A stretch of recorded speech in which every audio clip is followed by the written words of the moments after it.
जय श्री कृष्णा। मैं डॉक्टर राजेश्वरी ऋषिश्वर एक बार फिर से आपका स्वागत करती हूँ। आज है तृतीय नवरात्रा और तृतीय नवरात्रा समर्पित है माँ चंद्रघंटा को।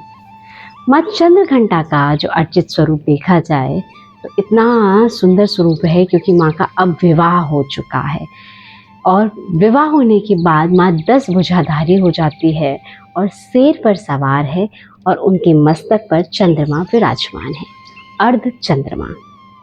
ये अर्ध चंद्रमा कहते हैं कि ये भगवान शिव ने उन्हें पहली मुलाकात में दिया था। कहा था कि जैसे आप मेरे तेज से पूर्ण हो जाएं। माँ चंद्रघंटा का जो प्रयोग है, जो उद्देश्य है, जिनकी पूजा करने का उद्देश्य है, वो उद्देश्य है जिनके भी घर में गृह कलेश रहता है, पति पत्नी में जिसकी नहीं बनती है, गृह कलेश जिसके कारण बढ़ता है, वो माँ चंद्रघंटा की पूजा करते हैं। अब चंद्रघंटा की पूजा में जो विधान क्या है, माँ ने अपने मस्तक पर चंद्र पहना हुआ है, यानी चंद्र जो होता है वो होता है मन का कारक। अर्ध चंद्र है यानी कहीं ना कहीं अधूरापन है, क्योंकि जब किसी नए परिवार में, नए संबंध में हम जाते हैं तो पूर्णता तो तब आएगी ना जब हम अपने आप को पूरा समर्पित करें और सामने वाला अपने आप को पूरा समर्पित करे। अर्धचंद्र को जब भगवान ने दिया तो इसीलिए दिया कि मैं अधूरा हूँ, मेरे आपके बिना पूर्ण नहीं हो सकता, और मन का कारक है तो मेरे मन को समझने का जो कार्य है, जो उद्देश्य है, वो आप पूरा करेंगी माँ। इसलिए उसी प्रकार जब आपका मन कमज़ोर होने लगे, आपके परिवार में ग्रह कलेश बढ़ने लगे, तो माँ चंद्रघंटा की पूजा करी जाती है। इसलिए इसे कहा जाता है कि शादी की जो बाधाएं होती हैं, गृहस्थी की जो बाधाएं होती हैं, माँ चंद्रघंटा उसे दूर करती है। क्योंकि माँ चंद्रघंटा की जो ध्वनि भी है, जो उनका नाद है, कहते हैं कि उनकी हुंकार घंटे के समान थी, उसमें से घंटे की ध्वनि आती थी। चंद्र पहना हुआ है और उनके नाद में से घंटे की ध्वनि आती थी। घंटा जब हम देखते हैं तो वो एक शुभता का प्रतीक लाता है, यानी आप में जब किसी के मन को समझने का सामर्थ्य आ जाए तो आपकी वाणी में नम्रता आ जाए, आपकी वाणी में घंटे का नाद, मतलब जिसे सुनकर एक पल को लगने लगे कि हम सही स्थान पर आ गए हैं, हम भगवान के सानिध्य में आ गए हैं। इसलिए माँ चंद्रघंटा कही जाती है। माँ चंद्रघंटा का ये अर्चित विग्रह है।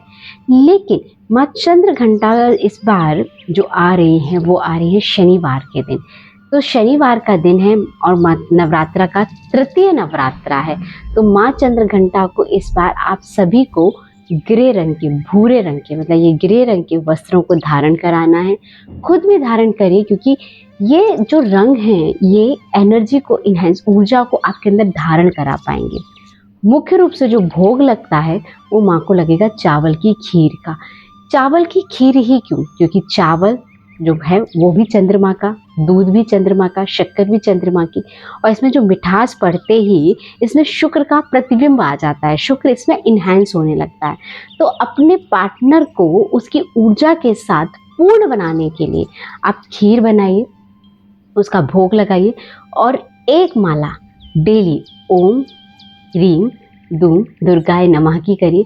ये 21 दिन तक प्रयोग करिए। 21 दिन तक माँ को खीर का भोग लगाइए और देखिए आपके जीवन का जो गृह कलेश है, जो पारिवारिक कलेश है, जो आप कहते हैं गृहस्थी का जीवन संभल नहीं रहा है, आखिर मैंने सही पार्टनर पाया है कि नहीं पाया है, ये द्वंद्व समाप्त हो जाएगा। माँ कात्यायनी के समान माँ चंद्रघंटा कात्यायनी नया पति प्रदान कराती, नया संबंध प्रदान कराती, लेकिन चंद्रघंटा जिस संबंध में हम हैं वहाँ स्थिरता प्रदान कराती है, उस रिलेशन को मजबूत बनाती हैं, वहाँ प्रेम को प्रकट करती हैं। इसलिए अपने जीवन को सफल बनाने के लिए माँ चंद्रघंटा की पूजा की जाती है, जहाँ से आपके जीवन में वो सामर्थ्य आए कि आप उस रिश्ते को निभा पाएँ। माँ ऐसी सामर्थ्य दे, क्योंकि आज बच्चे बहुत परेशान हैं कि नए संबंध को नहीं समझ पाते हैं। तो माँ चंद्रघंटा की आप लोग पूजा करें, आप में ये सामर्थ्य जरूर आएगी। तब तक के लिए जय श्री कृष्णा, जय श्री राम।